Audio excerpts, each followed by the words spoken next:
성경 말씀 보겠습니다. 마태복음 16장 13절부터 20절 말씀까지입니다. 예수께서 빌립보 가이사라 지방에 이르러 제자들에게 물어 이르시되 사람들이 인자를 누구라 하느냐? 이르되 들으는 세례 요한, 들으는 엘리야, 어떤 이는 예레미야나 선지자 중에 하나라 하나이다. 이르시되 너희는 나를 누구라 하느냐? 시몬 베드로가 대답하여 이르되 주는 그리스도시요 살아계신 하나님의 아들이시니이다. 예수께서 대답하여 이르시되 바요나 시몬아, 내가 복이 있도다. 이를 너에게 알게 한 이는 혈육이 아니요 하늘에 계신 내 아버지시니라.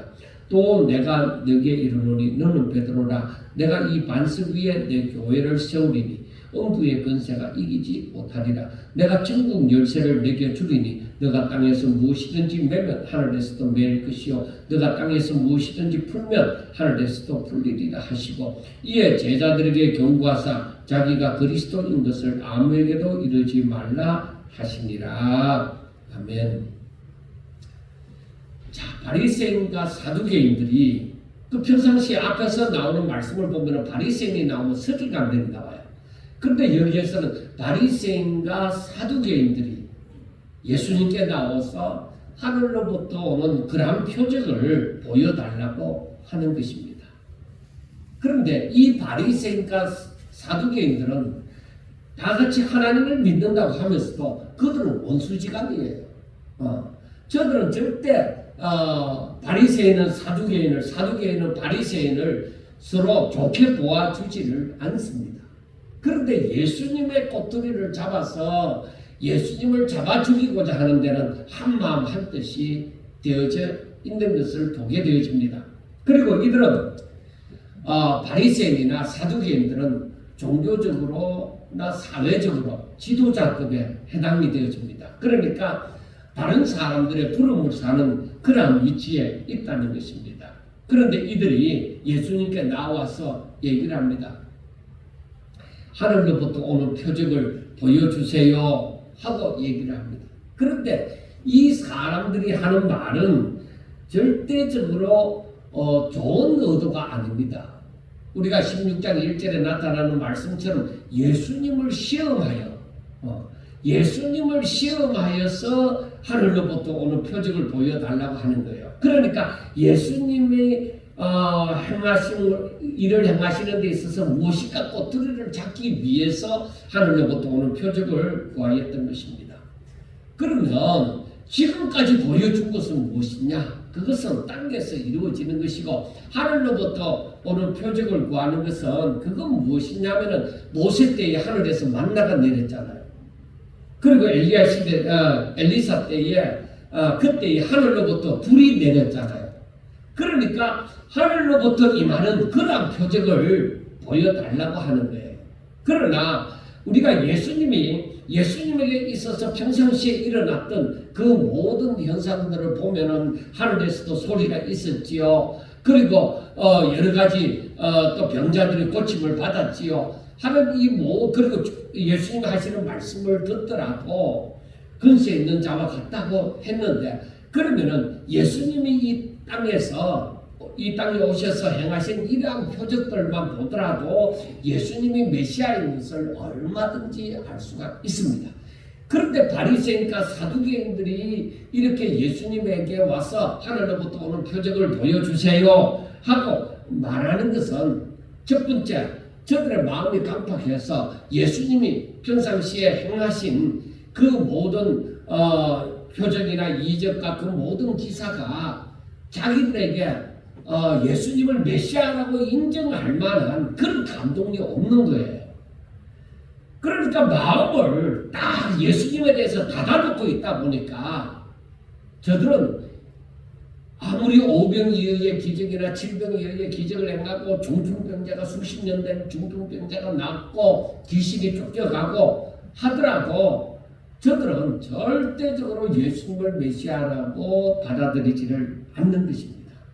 그래서 앞에서 15장에서 말씀하기는 이들을 두고서 뭐라고 얘기하느냐? 맹인과 같다. 저들이 보아도 보지 못하는 그러한 소경과 같다는 거예요. 아무리 저들이 사회적으로나 그리고 종교적으로 지도자급의 지도자의 위치에 있다고 하지만은 저들은 맹인과 같으니 저들의 말을 듣고 따르는 사람들은 다 같이 맹인이 맹인을 이끄는 것이니까 다 같이 구덩이에 빠진다는 것입니다. 그런데 세상에서는 어때요? 사두개인이나 바리새인들의 말을 듣고 따르는 사람들이 대다수입니다. 절대로 그들을 업신여기지 않습니다. 사람들이. 왜? 그들은 근세를 갖고 있고 그들은 부를 갖고 있고 그들은 어떤 율법적으로 그러니까 장로들의 유전을 지키는 사람들로서는 저들이 다른 사람보다 훨씬 더 잘 지키고 있기 때문에 그들의 말을 절대로 무시하지 않습니다. 그런데 예수님이 볼 때는 안타까운 거죠. 맹인이 맹인을 인도하는 꼴이라는 것입니다. 그래서 예수님께서 말씀을 합니다. 이들이 세상에서 날씨는 분별할 줄 알면서 시대적인 표적은 분별할 수 없다. 그리고 이 말씀을 보면서 우리가 참 깊이 생각해야 될 이유는 무엇이냐? 사람들이 세상 돌아가는 것에 있어서 그런 것에 있어서는 사람들이 잘 알아요. 그런데 이 시대에 나타나는 표적, 때를 알리는 표적, 그 시대마다 그 표적이 있다는 거예요. 이 때를 알리는 표적 같은 것은 모른다는 거예요. 봐도 몰라요. 들어도 몰라요. 왜? 자기들의 욕심이 가득 차 있으니까. 그러니까 들어도 모르고 봐도 모르는 거예요. 분명히 성경은 시대의 표적에 대해서도 얘기를 하고 있습니다. 우리가 이 마지막 시대의 그 표적, 그 징조 같은 것도 이미 말씀하고 있습니다. 그런데 사람들이 나타나도 무시해버립니다. 이게 어떠한 것을 말하는지 혹은 그것을 무엇을 말하는지 안다고 해도 이게 어느 시점에 해당되는 건지 이런 것을 모르는 거예요. 그래서 예수님께서는 말씀합니다. 악하고 음란한 세대가 표적을 구한다. 그러나 저들에게 보여줄 표적은 요나의 표적밖에는 보여줄 것이 없다고 얘기하는 거예요. 아니, 예수님께서 지금까지 많은 표적을 행했잖아요. 그리고 오병이에 의해 기적을 행할 때나 질병에 의해 기적을 행하고 난 다음에 사람들이 예수님을 많이 따라다니잖아요. 그런데 예수님께서는 바리새인이나 사두개인들이 하늘로부터 오는 표적을 구할 때에 하시는 말씀이 너희들이 날씨는 분별할 줄 알면서도 시대의 표적은 분별할 줄 모른다. 그렇게 말씀하면서 악하고 음란한 세대가 표적을 구한다는 거예요. 그래서 우리가 알아야 되는 거예요. 그 시대가 예수님을 알지 못함으로 말미암아 악하고 음란하다는 말을 들었으면은 마지막 시대 다시 오신 그 예수님, 그 재림 때에 예수님의 재림 때에는 얼마나 악하고 음란한 세대겠느냐 하는 것입니다. 그러니까 예수님 입장에서는 이렇게 많이 표적을 보여주어도 저들이 예수님을 메시아라고 인정하지 않으니까 정말 답답한 지경입니다. 그러니까 일반 사람들이 도저히 행할 수도 없고, 아니 특별한 사람이라도 도저히 그런 표적을 행할 수도 없고, 또 자신들이 눈으로 똑바로 보고 있기 때문에 얼마든지 예수님을 메시아라고 인정할 수 있는데 저들은 쉽게 혹시 저분이 약속하신 다윗의 아들이 아니냐, 다윗의 후손이 아니냐, 메시아가 아니냐, 그렇게 얼마든지 생각하고 믿을 수가 있는데 그 사람들은 마음이 깜빡함으로 예수님을 메시아라고 전혀 시인하지 못하고 있는 부분을 볼 때에 예수님의 마음은 아마도 답답했을 것입니다. 그래서 중요한 것이 무엇이냐? 사람들 속에 무엇으로 가득 차 있느냐 하는 것입니다. 공산주의 사상이나 이단의 사상에 빠져 있는 사람들에게는 여러분 그것이 옳지 않습니다. 아무리 말을 해도 증명해 보여도 저들은 절대로 그것을 인정하지 않습니다. 여러분들이 이단에게 가서 이단에 빠진 사람들에게 여러분들이 믿고 있는 것은 잘못됐습니다. 뭐 이만희가 절대적으로 성령이 아닙니다. 하는 그가 재림 예수가 아닙니다. 뭐 그렇게 얘기할지라도 그들은 안 믿습니다. 오히려 그렇게 말하는 사람 보고 당신이 우리 가운데로 들어와야 된다고, 그래야 구원받을 수 있다고 그렇게 말을 하는 것입니다. 그래서 예수님이 악하고 음란한 세대는 표적을 구한다 그렇게 얘기했죠. 그러니까 이 악하다는 것은 무엇을 말을 하느냐 하면은 자신의 욕심을 채우기 위해서 다른 사람을 짓밟고 몹쓸 짓을 한다 이거예요. 그러니까 개인주의 사상입니다. 자신의 욕심을 위해서 나 아닌 다른 사람의 그 권리를 짓밟는 것, 그게 악한 거예요. 그 다음에 음란한 세대라는 것은 무엇이냐? 이것은 하나님을 떠나 다른 것을 신으로 섬기는 것이 바로 음란하다고 얘기하는 거예요. 하나님을 신랑 삼지 아니하고 남편 삼지 아니하고 다른 것을 주인으로 삼는 그들이 바로 음란하다 그렇게 말씀을 하는 것입니다. 그래서 예수님은 이들에게 필요한 것이 무엇이겠어요? 이렇게 악하고 음란한 자들에게는 구원이 없다 이 말이에요. 그러니까 저들이 구원을 받으려고 하면 어떻게 해야 되겠어요?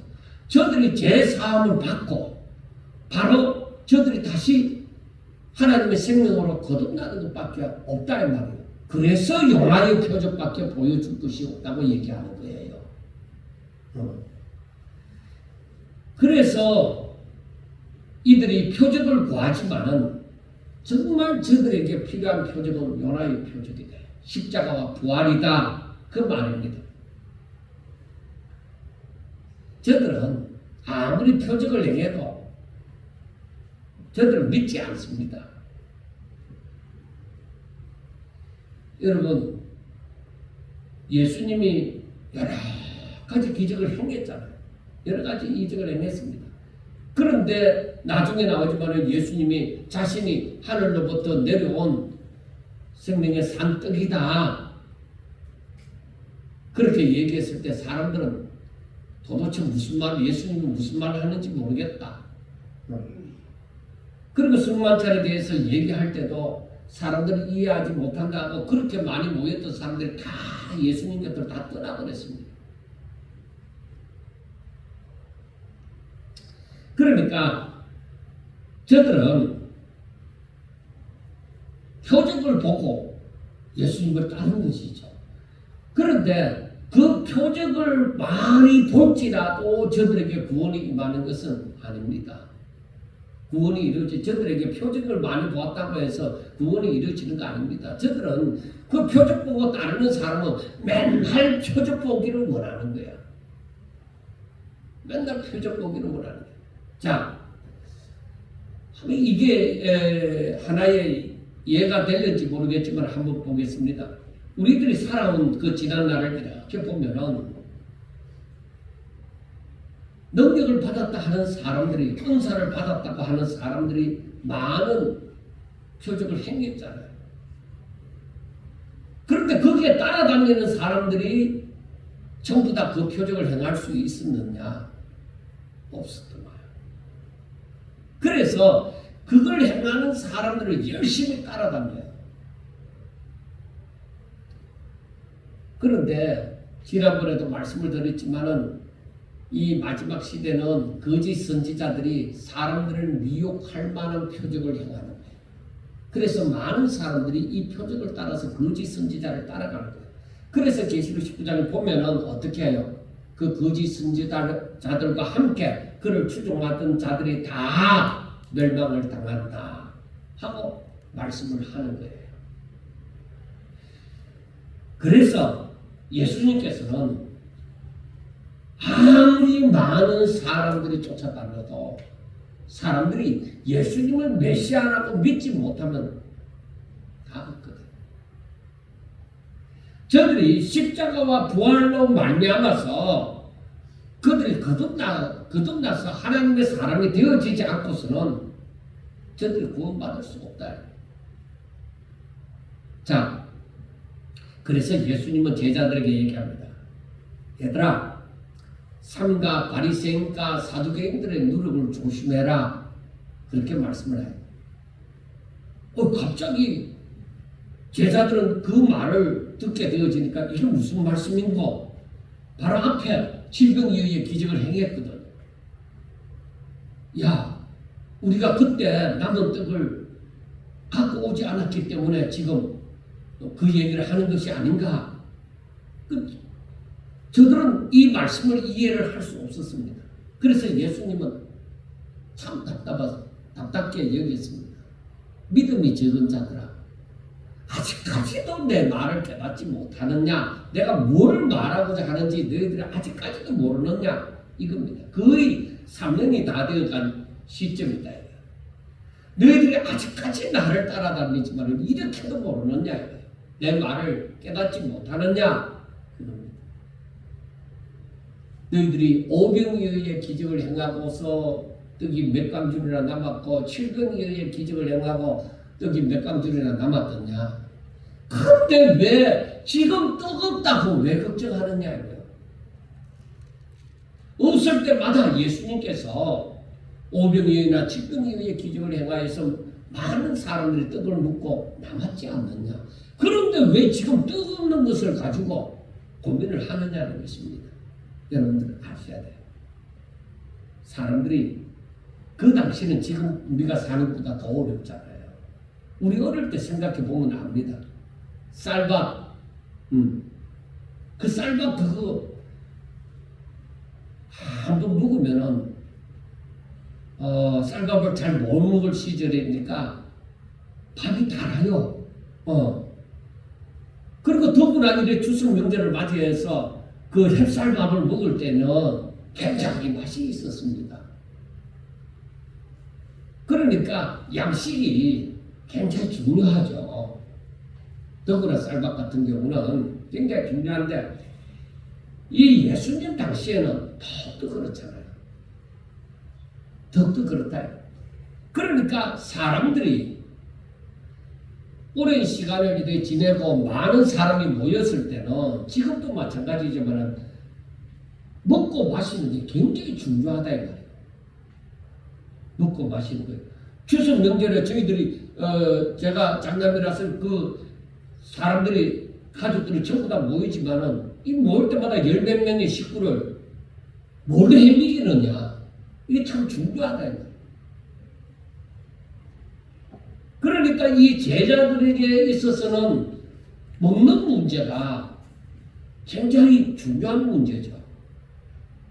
사람들이 이렇게 많이 모이는데 모였으면은 떡 남은 거라도 가지고 있어야 어느 정도라도 충당하지 않겠느냐는 것이겠죠. 그러니까 떡 걱정을 하는 거예요.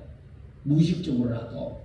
그런데 예수님은 야, 떡이 없어도 오병이어로 얼마나 많은 사람이 먹었는데 장정만 5천 명을 먹이고 그러니까 약 2만 명 가까이라고 합시다. 2만 명 가까이 먹고도 남은 게 있지 않았느냐? 7병이어는 어땠느냐? 그것도 바로 사람들이 아무것도 없는 가운데서 떡 7덩어리 물고기 2마리 가지고 이렇게 약 2만 명 가까이를 먹고 남지 않았느냐? 그런데 아직까지도 너희들 떡 걱정이 있냐? 여러분, 우리가 하나님을 믿는다고 하면서 우리가 먹고 마시는 문제를 잊어버린 적이 있습니까? 야, 이러다가 자칫하면 우리 식구 굶지 않겠나? 이러다가 우리가 이 땅에서 살아가겠나? 하는 걱정을 안 해보신 적이 있느냐? 예수님께서도 마태복음 6장에서 말씀하시는 것이 뭐예요? 야, 너희들이 먹고 마시고 있는 것은 이방인들이 구하는 것이야. 너희들이 왜 그거 걱정하느냐? 공중의 새를 봐라. 들에 핀 백합화를 봐라. 저들이 무슨 수고도 아니겠는데 저들이 다 먹고 입히고 다 하지 않겠냐는 것입니다. 그러니까 너희들이 걱정할 것은 먹고 마시고 있는 문제가 아니라 그건 하나님이 이미 다 알고 있는 거야. 너희들이 기도해야 될 것은 그의 나라와 그의 의를 구하는 거야. 그걸 기도해야 되지. 먹고 마시고 있는 것을 왜 그것 가지고 염려하고 걱정하느냐는 거야. 그런데 여러분 지금도 오늘날에도 우리가 사람이다 보니까 육신을 가졌다 보니까 먹고 마시고 있는 문제를 떠나지 못하는 거예요. 이 제자들도 5병에 의해 기적을 보고 7병에 의해 기적을 보았다 하더라도 이 먹는 문제에서 떠나지 못하잖아요. 그래서 삼가 바리새인과 사두개인들의 누룩을 조심하라 하니까 누룩은 이 밀가루를 부풀게 한 거잖아요. 그러니까 떡이 딱 생각나고 그게 걱정이 되는 거예요. 그런데 예수님은 믿음이 작은 자들. 어떻게 떡이 없음으로써 그 걱정을 하느냐. 여러분 그게 믿음이 작대요. 우리는 분명히 생각해야 됩니다. 내 믿음이 작기 때문에 내가 이 땅에서 살아가는 문제를 두고 걱정을 한다. 하나님을 믿는다고 하면서 살아계신 하나님이 나와 함께 하신다고 하는데도 우리는 그 걱정을 하고 있는 거예요. 그러면 우리도 제자들이 들었던 것처럼 믿음이 작은 자들아 왜 그것 갖고 걱정하느냐 하는 소리를 분명히 듣게 된다는 것입니다. 자, 이런 사건은 저희들이 놀라운 이적을 보긴 보았다 할지라도 그 속에 품은 것을 기본적인 인간의 연약함을 버리지 못한다는 거예요. 그러니까 하나님을 믿는다고 할지라도 자기 속에 품은 것을 절대로 내어놓지 않는다는 것입니다. 그러니까 자존심 앞세우고 전통을 앞세우고 그 자신의 뜻을 앞세우고 내가 인간이라는 그 생각에서 벗어날 수가 없는 거예요. 하나님이 함께 하신다는 것보다가 먼저 내 기본적인 것을 먼저 생각한다는 것이죠. 그러니까 하나님을 믿는다고 할 때는 자기 속에 있는 것을 다 내어놓고서 하나님의 뜻으로 채운다는 그런 의미가 있는 거예요. 그렇게 내 속에 있는 것을 인간적인 그 모든 것을 다 내어놓고 하나님의 뜻으로 채우지 않으면은 하나님을 믿는다고 하지만 변화가 안 일어나요. 그러니까 인간 이철규로 살아갈 수 있어도 하나님의 사람 이철규로는 못 살아간다. 내가 목사인데 아무리 목사라 할지라도 내 속에 있는 것을 내어놓고 하나님의 뜻으로 채우지 않으면 인간 이철규 이상은 안 된다는 거예요. 자, 그러니까 사람들이 기분 따라 예수를 믿는 거예요. 한번 우리가 자기 자신만 아니라 주변 사람들도 한번 가만히 생각해 보세요. 기분 따라 예수 믿는 거예요. 그러니까 기분이 좋으면 하나님을 잘 믿는 것 같이 열심을 내고 봉사도 열심히 하고 하지만 기분 나쁜 일이 있으면 열심도 사라지고 봉사하는 것도 사라지고 믿음도 사라져버리는 거예요. 그러니까 날마다 추억 속에 살죠. 내가 어느 시대에 어떤 그 목사님과 함께 신앙생활을 할 때는 그때 내가 참 열심을 내었고 그때는 참 믿음으로 많은 것을 했지. 근데 지금은 아닌 것 같아. 그러니까 그때 그 목사님이 어떻게 했는지는 모르지만은 그 사람으로 말미암아 전하여 주는 말씀으로 말미암아 내 속의 변화는 겉의 변화는 일어났는데 내 속에 열심이 안 일어난다. 내 속의 변화가 안 일어났다는 거예요. 내 중심이 안 바뀌었다는 겁니다. 그러니까 그 나를 이끌어주던 나에게 막 열심을 내도록 막 부추겨주던 그 사람이 사라지고 나니까 내 속에 믿음이 없으니까 열심히 안 생기는 거예요. 이게 중요한 거예요. 우리가 적나라하게 우리의 삶의 신앙 생활을 한번 돌아봐야 되는 거예요. 세상이 어떻게 변화되어져도 내 믿음은 날로 자라가야 돼. 그런 신앙생활을 해야 된다 이 말이에요. 그래서 예수님의 제자들이 묻습니다. 얘들아, 사람들이 나를 누구라고 믿느냐? 그렇게 물었습니다.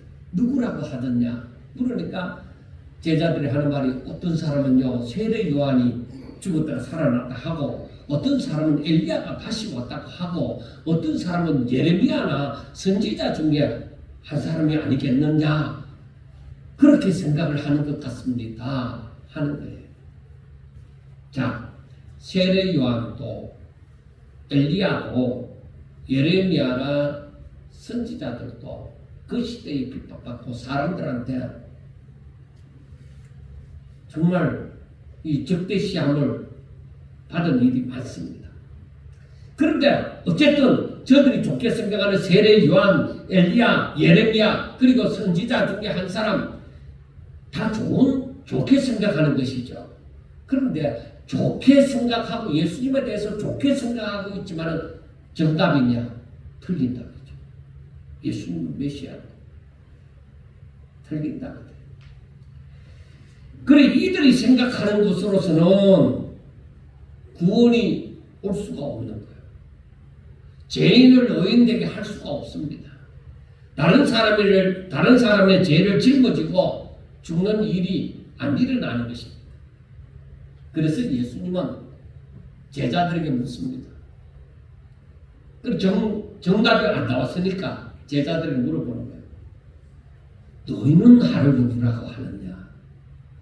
이 성질 급한 베드로가 당장 튀어나와서 하는 말이 주는 그리스도시요 살아계신 하나님의 아들이시니이다. 그러니까 정확하게 이 고백이 예수님에 대한 고백이 나오는 거예요. 예수님은 그리스도시요 살아계신 하나님의 아들이십니다 하니까 예수님께서 하시는 말씀이 바요나 시몬아 내가 복이 있도다. 이를 내게 알게 하는 이는 혈육이 아니요 하늘에 계신 내 아버지이다. 그러니까 하나님이 너에게 이렇게 말할 수 있는 은혜를 주신 거야. 그래서 예수님은 그래 너 이름이 베드로지 내가 이 반석 위에 교회를 세우리니 음부의 권세가 이기지 못하리라 하고 얘기합니다. 그래서 천주교는 그렇게 교황 중심이 되어진 게 바로 이 말씀에서 그렇게 되어진 거예요. 베드로 위에 세워졌다는 것이죠.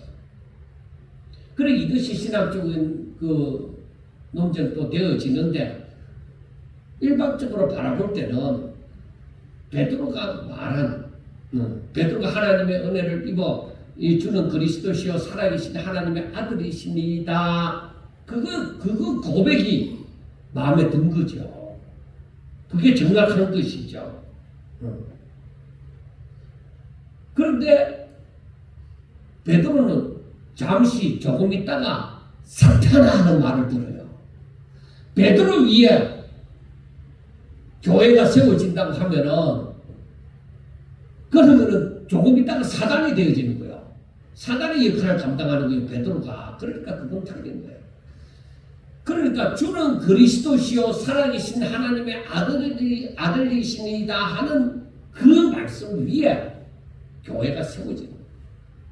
그래서 오늘날 교회도 이 고백에서 떠나면은 이 고백과 다르면은 그건 교회라고 예수님이 말씀한 그 교회라고 말을 할 수가 없는 것입니다. 그리고 또 한 가지 이 고백 위에 교회가 세워지는데 음부의 권세가 이기지 못하는 교회다. 여러분들 잘 아셔야 됩니다. 음부의 권세가 이 교회를, 이 고백을 절대 이기지 못한다. 자, 그러면은 우리가 주는 그리스도시고 나의 메시아고 바로 살아계신 하나님의 아들로 내가 믿느냐예요. 내가 예수님을 그렇게 믿고 즉 주를 영접하고 그 믿음으로 살아갈 때에 사탄이 나를 빼앗아갈 수 있느냐? 절대로 그런 일이 없다 이 말입니다. 이걸 우리가 믿어야 돼요. 내가 예수님을 믿어. 나는 예수님이 나의 메시아고 바로 하나님의 아들이신 줄 내가 믿는다. 그분이 어떤 분인지 내가 안다. 나는 그 또한 그것을 믿고 있다. 그러면은 사탄이 내 근처에서 배할지라도 절대로 나를 침범하지는 못한다. 그러니까 마귀가 예수님을 시험했잖아요. 시험하러 왔잖아요. 그런데 예수님을 빼앗아갈 수가 없는 거예요. 그것처럼 나를 시험하러 사탄이 나를 미혹하고 나를 시험하러 들어왔지만은 나의 정보를 빼앗아서 저 사탄의 지 종으로 만들 수 없다. 넘어질 수는 있다. 미혹을 받아서 넘어질 수는 있겠지만 절대로 그렇다고 해갖고 이 고백을 내가 무시하고 사탄을 숭배하는 그런 일이 없을 것이다. 그리고 넘어지는 일도 내가 오직 믿음으로 살아갈 때는 넘어지는 일조차도 힘든 거죠. 그리고 또 하시는 말씀이 내가 천국 열쇠를 내게 주리니 내가 땅에서 무엇이든지 매면 하늘에서도 매일 것이요 내가 땅에서 무엇이든지 풀면 하늘에서도 풀리리라. 그렇게 말씀을 합니다. 자, 그래서 우리에게 있어서 이 고백은 너무나도 중요한 거예요. 그래서 분명히 이 하나님의 이 복음, 이 말씀은 누군가가 전해야 되는데 그래서 복음을 전하는 자의 그 전도자의 발걸음이 아름답다고 했는데 그래서 우리가 이 복음을 전하게 될 때 사람이 그 복음을 받아들이고 예수님을 믿게 되면은 바로 풀리는 역사가 일어나죠. 죄악의 사슬에서 풀리는 역사가 일어나죠. 그런데 전했는데도 저들이 그 말씀을 듣지 않았을 때는 어떻게 되느냐? 매이는 역사가 일어나죠. 정말로 하나님의 부르심을 잊고 하나님을 사랑하는 여러분들, 정말 저와 여러분들의 확실한 신앙 고백은 분명한 힘이 있습니다. 엄청난 힘이 있습니다. 이거 무시하면 안 돼요. 절대 무시할 수가 없어요.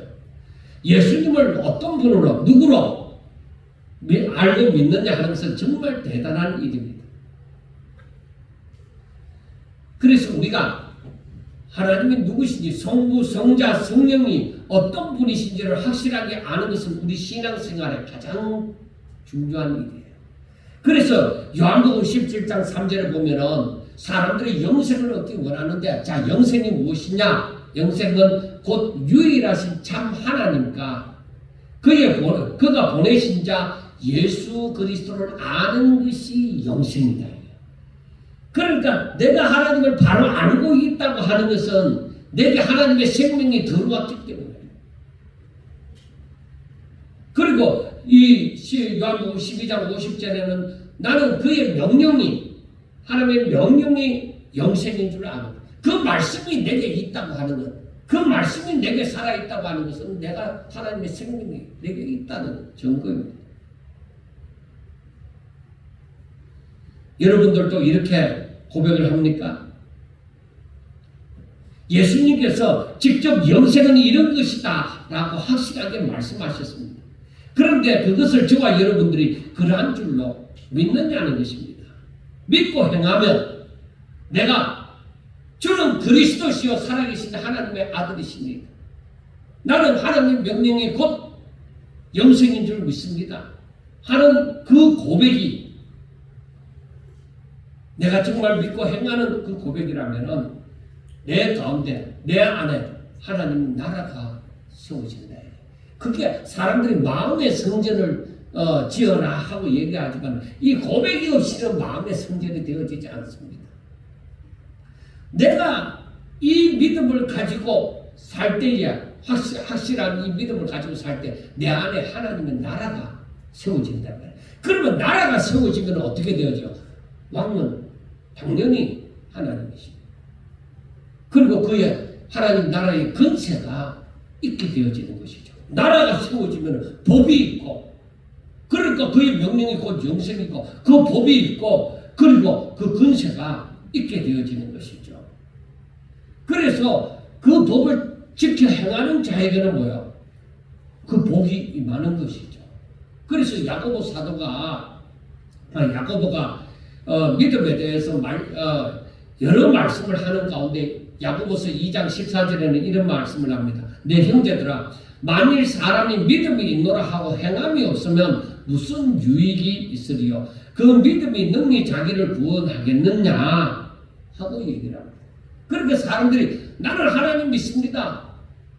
나는 하나님을 믿습니다. 나는 크리스찬입니다. 나의 종교는 기독교입니다. 아무리 써나보았자 그렇게 믿는다고 할지라도 전혀 크리스찬 냄새도 안 풍기고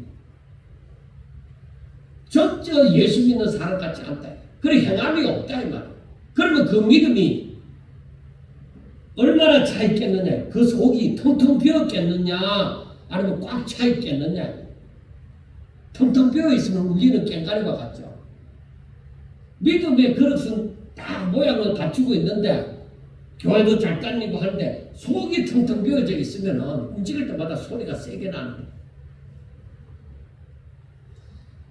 그러나 행함이 있는 믿음은 모양만 있을 뿐만 아니라 그 속이 믿음으로 하나님의 말씀을 채워져 있는 거예요. 그 믿는다는 그 결과, 믿음의 결과가 거기에 딱 채워져 있는 거예요. 그래서 그 밑에 야고보서 2장 17절에 보면은 하시는 말씀이 행함이 없는 믿음, 그건 좋은 것이다. 우리는 분명히 믿음으로 구원받는데 내가 죽은 믿음을 가지고 있으면은 그 사람은 구원 못 받죠. 그러니까 교회 안에 많은 사람들이 예수 믿고 다니는데 죽은 믿음을 가지고 있는 사람이 있다. 그래서 제가 전번에 미국에 있는 장로님, 진짜 미국에서 돈도 많고 봉사를 굉장히 많이 하고 헌신도 많이 하던 그 장로님이 병에 걸려가 돌아가실 때가 됐는데 그 담임 목사님이 가서 당연히 예배를 드리고 또 임종 예배를 드릴 때에 예수님을 구주로 믿습니까? 할 때 절대 고백을 안 해요. 여러분 이거 보통 일이 아니에요. 왜냐하면 내가 이만큼 일을 했는데 내 돈 가지고 이만큼 일을 했는데 하나님이 살아계시면 왜 나를 안 고쳐주느냐 이거죠. 예수님은 많은 이적을 행했지 않느냐 이거죠. 내가 얼마나 다른 사람들 진짜 기독교 뭐 행사하면은 미국에서 뭐 하는데 뭐 기독교 지교를 행사하면은 내가 돈을 엄청나게 헌금하고 했는데 왜 내게 이런 병이 생겼느냐 그러죠. 그러니까 예수님을 구주로 믿습니까? 하고 담임 목사님이 가서 몇 번이나 했는데도 입을 꼭 다물고 고개 돌리고 대답을 하지 않더라는 거죠. 깜짝 놀라서 하시기라는 것입니다. 그래 그게 그 말이 퍼져나가죠. 아무래도 거기 같이 예배 드렸던 사람들도 있다 보니까 그 말이 퍼져나가서 오늘날 우리도 이렇게 얘기를 할 수 있게 되어진 거예요. 그런데요, 신기하게도 믿은 지 얼마 안 되는 할아버지도 제가 느낀 것은 뭐냐면 어떤 할아버지가 그냥 자기 손녀가 다니는 것은 보았죠. 교회를 다니고 하는 것을 보았는데 자기는 교회를 안 나왔죠. 그런데 그 딸이가 손녀가 모르겠는데 그래서 이제 그 어른이 돌아가시게 되어졌으니까 와서 예배를 드려주면 안 되겠느냐는 거예요. 그래서 가서 예배를 드리는데 그 예수님을 구주로 믿습니까? 하는 거예요. 예라고 얘기해요. 내가 깜짝 놀래버린 거죠. 아, 이럴 수 있구나. 진짜 이럴 수 있구나. 내가 신학적으로는 그럴 수 있다고 배웠지만은 진짜 그 현장을 내가 딱 느끼게 되어질 때, 와, 진짜 모르겠다. 이 사람은 신앙생활도 하지 않았잖아요. 그런데 늘 교회를 나온 것도 아니잖아요.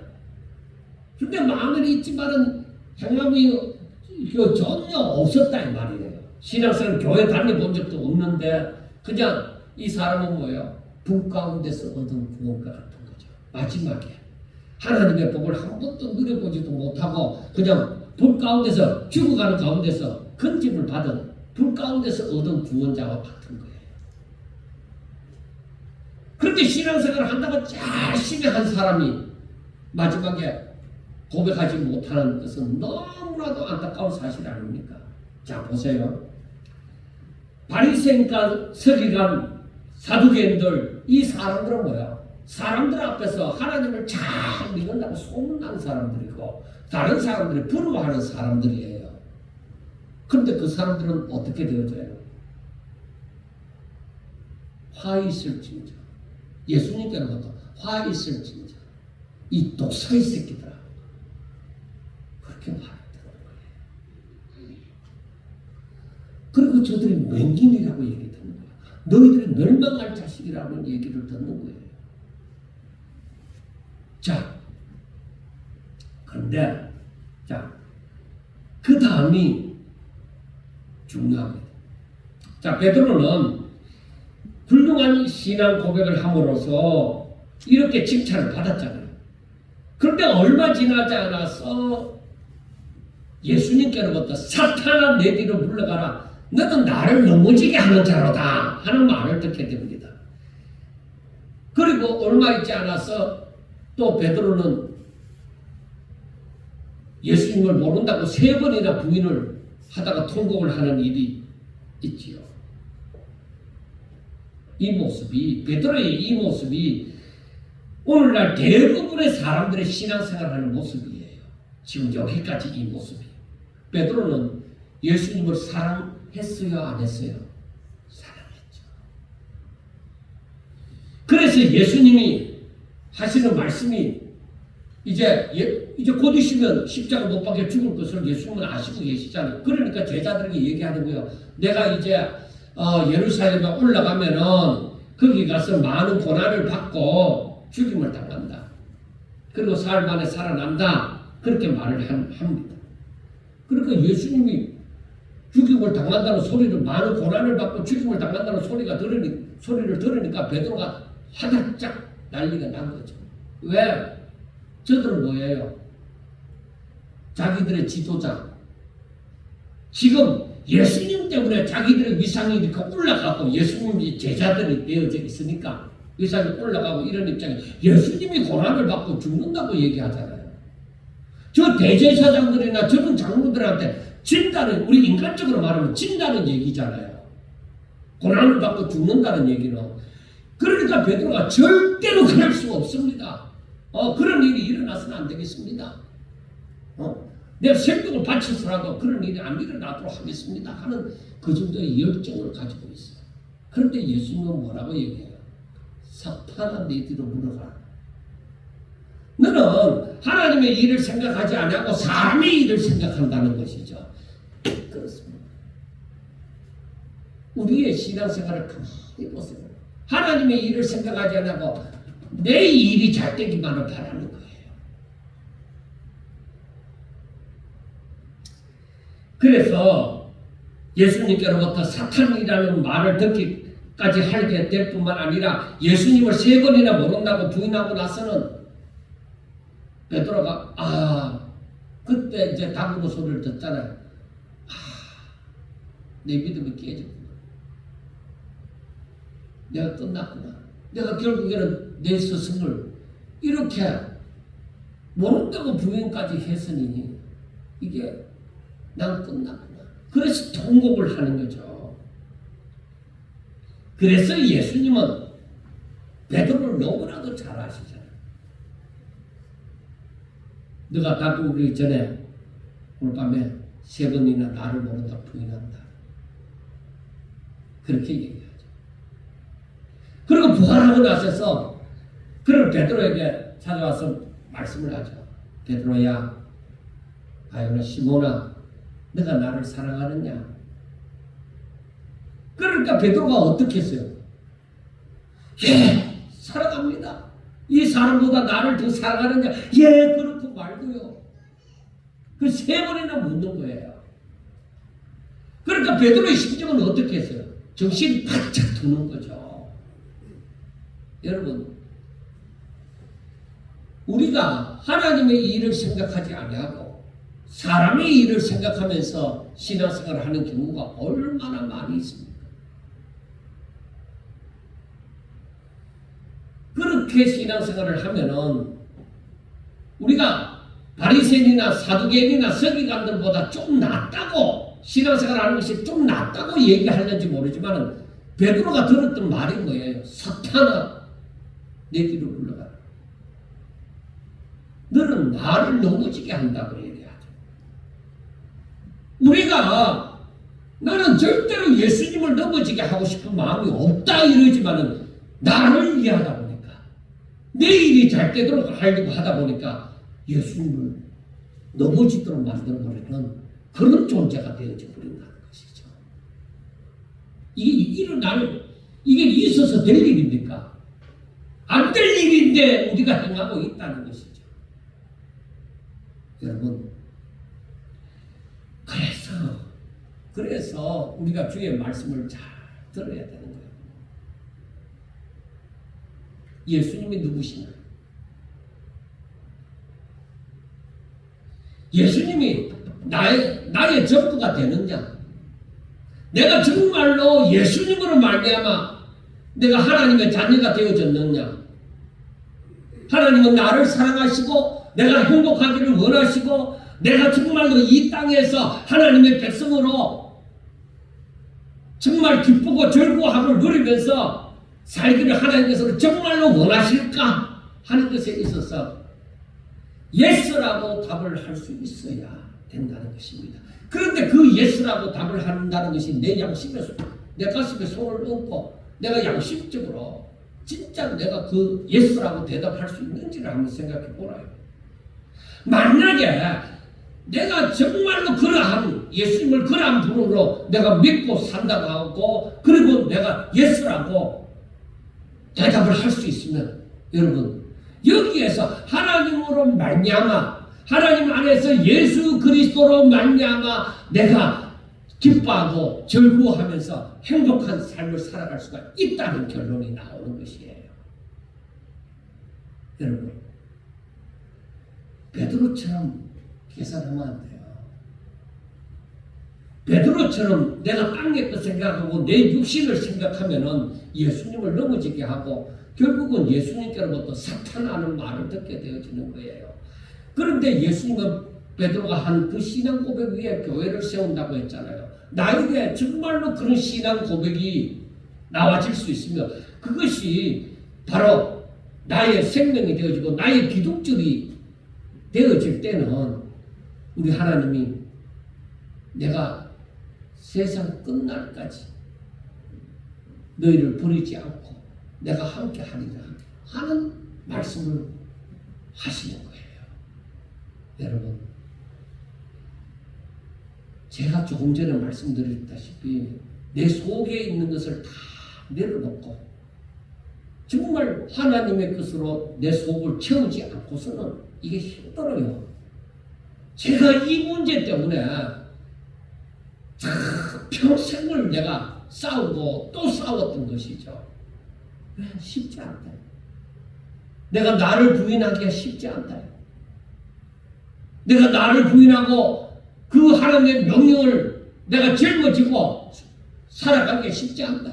그러니까 나를 부인하고 자기 십자가를 짊어지는 일이 쉽지 않다. 이게 어찌 쉬운 일이겠어요. 그런데 예수님은 뭐라고까지 얘기해요? 나를 위해서 내 생명을 드리기까지 하라는 것이죠.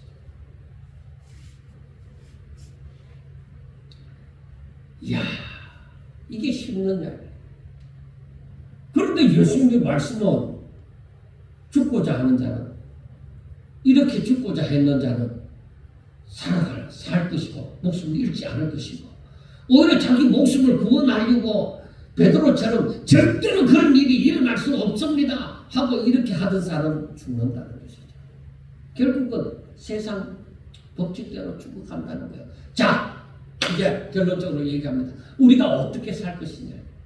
내가 세상의 법칙을 따라 세상의 이치대로 내가 살다가 그냥 교회도 다니다가 이렇게 살다가 죽을 것이냐, 아니면은 세상의 법칙을 다 내쫓아버리고 내가 이 땅에 위에 살고 있지만 하늘의 법칙으로 내가 살다가 내가 정말 하늘의 법칙대로 내가 천국 갈 것이냐, 어떻게 살 것이냐. 하나님을 믿으면 당연히 하늘의 법칙으로 살고자 하고 천국 갈 것을 믿을 줄로 압니다. 사랑하는 여러분, 여기에는 내가 믿는다고 하는 그분을 내가 얼마나 알고 믿느냐는 것이 중요합니다. 그러면은 로마서 12장 1절의 말씀이 딱 다가오는 거예요. 거기에서 사도 바울은 뭐라고 얘기하느냐. 내 몸을 하나님이 기뻐하시는 산 제물로 드리라. 그것이 너희가 드릴 마땅한 영적 예배다는 것이죠. 내가 내 자신을 드리는 삶이 예배가 되어지는 거예요. 내가 이 말은 뭐냐면은 내가 내 인간의 욕심을 부인하고 하나님의 말씀을 순종하며 사는 이 자체가 뭐야? 예배다. 그러니까 그 가운데 뭐야? 하나님께서 그 예배를 받으시고 그 가운데 하나님이 역사하신다는 것이죠. 이게 바로 하나님의 주시는 평강이 있는 것이고, 이게 바로 하나님의 주시는 능력이, 말씀의 능력이, 말씀을 순종함으로 일어나는 그 능력이 그 가운데 있는 것이다 이거죠. 이게 바로 신앙생활이라는 것이죠. 그냥 교회만 다니는 거 아니에요. 11조 한다고 완전한 온전한 교인이다, 그거 아니에요. 11조 해도 지옥 가는 거예요.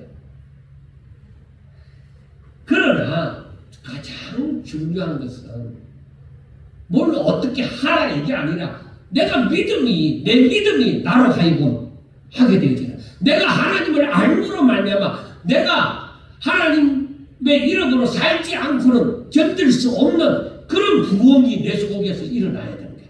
그런 하나님의 나라가 내 가운데 일어나야 된다, 세워져야 된다 이 말입니다. 저와 여러분이 정말 날마다 하나님을 더욱더 알고자 하고, 그리고 알아가므로 이 놀라운 하나님 나라와 하나님의 그 권세를 날마다 누리면서 하나님 주시는 그 평강과 행복을 누리면서 살아갈 수 있기를 주의 이름으로 축원합니다. 기도드리겠습니다.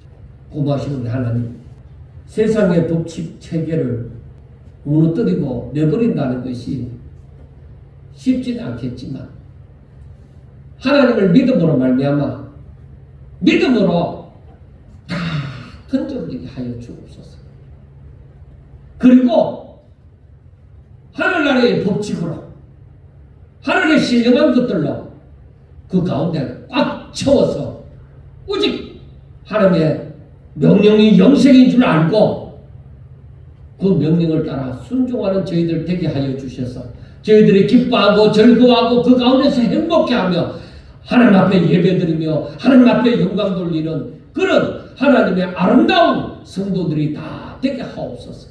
저들이 믿음으로 드리는 그 모든 기도에 하나님께서 역사하여 주시고 응답하여 주셔서 날마다 주와 동행하는 것을 깨달아 알게 해주시고 하나님께 영광 돌리게 하옵소서. 예수님 이름으로 감사하며 기도드리옵나이다.